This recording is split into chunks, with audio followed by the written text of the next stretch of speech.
Assalamualaikum anak-anakku. Untuk materi kita biologi hari ini, berikutnya kita akan mempelajari tentang metode ilmiah. Metode ilmiah ini biasanya digunakan untuk melihat hasil penelitian yang digunakan sebagai acuan untuk dasar dari melaksanakan hasil, apakah sesuai dengan penelitian atau tidak. Adapun langkah-langkah metode ilmiah, yang pertama adalah merumuskan masalah. Yang kedua, mengumpulkan data. Yang ketiga, membuat hipotesis atau dugaan sementara. Yang keempat, melaksanakan eksperimen. Yang kelima, membuat kesimpulan. Langkah-langkah metode ilmiah ini sebetulnya tidak asing lagi bagi kalian sebelumnya karena pernah dipelajari di SMP. Namun, kita akan perdalam materi ini terkait dengan target bab ini, yaitu mengharapkan kalian menguasai teknologi penelitian di lapangan yang nanti akan diaplikasikan dalam bentuk penelitian. Mari kita lihat contoh rencana penelitian.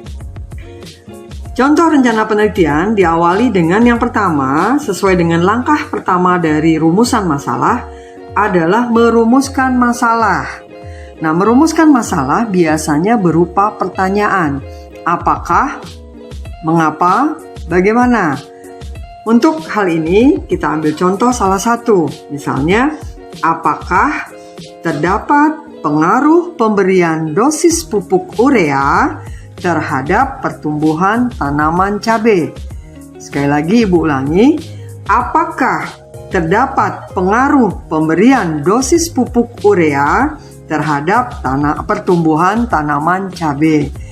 Dosis pupuk urea dalam hal ini sebagai variabel bebas. Variabel bebas artinya variabel yang diperlakukan sesuai keinginan penguji. Mau diberikan dosis yang berbeda, silahkan. Inilah yang dinamakan variabel bebas.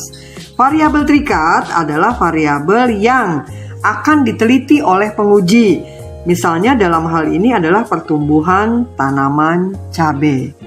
Demikianlah langkah yang pertama. Oke, untuk berikutnya, anak-anakku, langkah kedua dari metode ilmiah.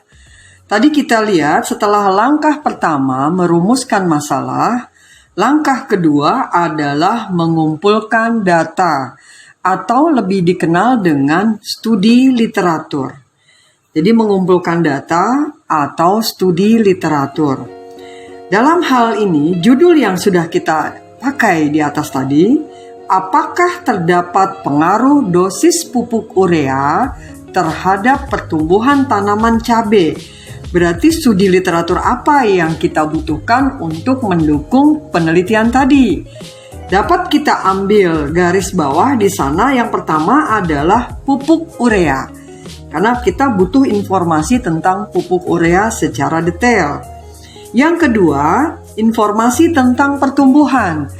Pertumbuhan secara global, konsep pertumbuhan yang harus dikuasai oleh peneliti.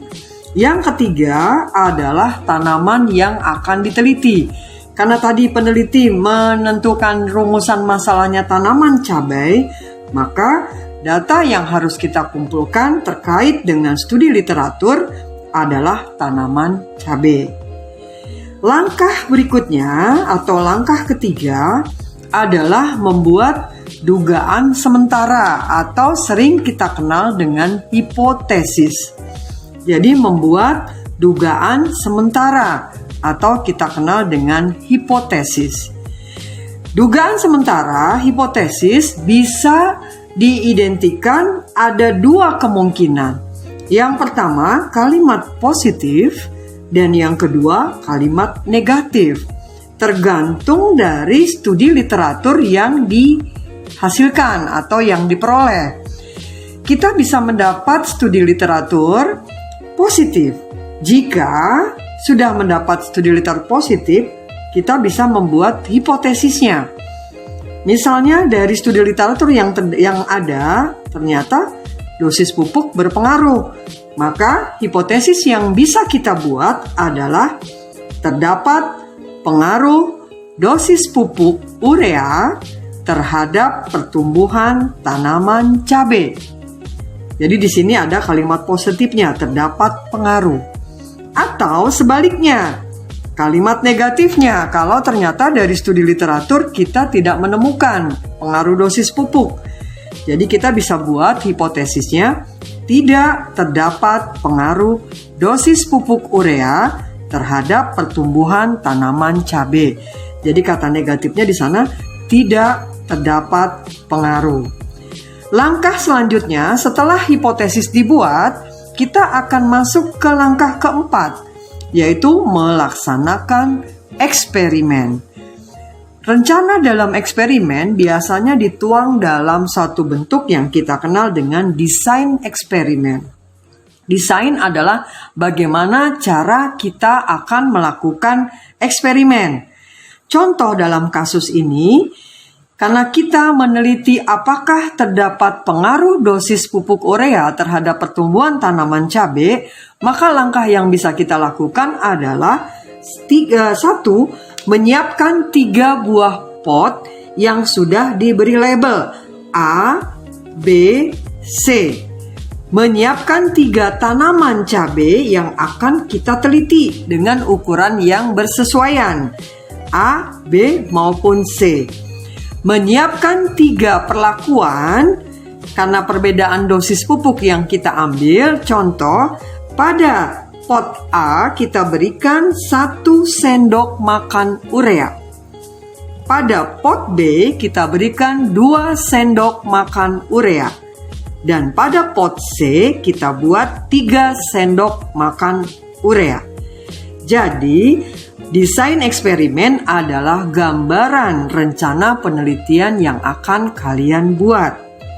Langkah kedua dari prosedur pelaksanaan eksperimen adalah membuat tabel pengamatan. Tabel ini digunakan untuk mengisi data hasil penelitian.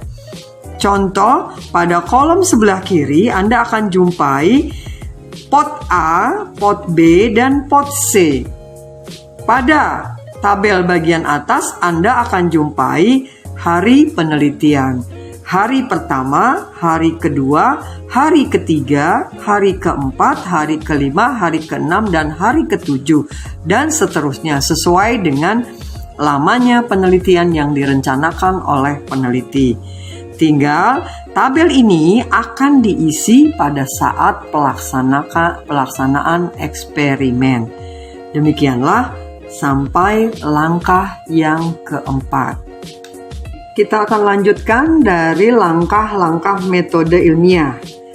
Kalau tadi sudah sampai langkah keempat, membuat desain eksperimen dan tabel pengamatan, selanjutnya kita masuk pada langkah kelima, yaitu membuat kesimpulan.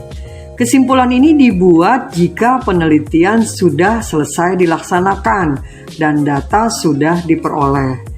Biasanya untuk membuat kesimpulan diawali dengan kata-kata, misalnya dari data pengamatan diperoleh bla bla bla. Maksudnya ini adalah dari data pengamatan diperoleh misalnya dosis A berpengaruh terhadap dosis B atau dosis B lebih berpengaruh terhadap dosis C. Maka dapat disimpulkan terdapat pengaruh atau tidak terdapat pengaruh.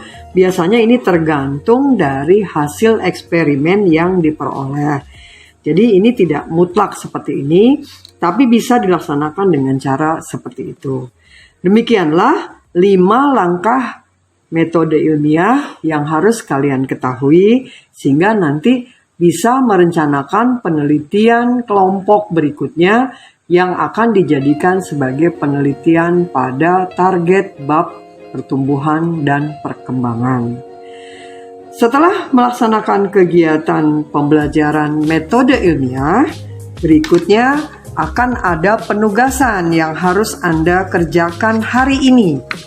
Silahkan diamati.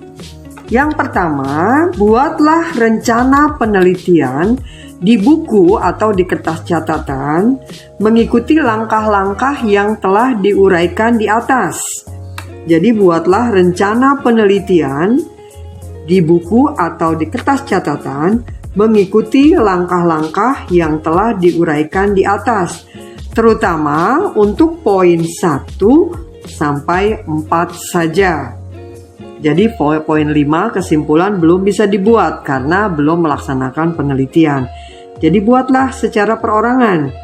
Ya, langkah 1 merumuskan masalah, yang kedua mengumpulkan data, yang ketiga membuat hipotesis, yang keempat menentukan rencana eksperimen.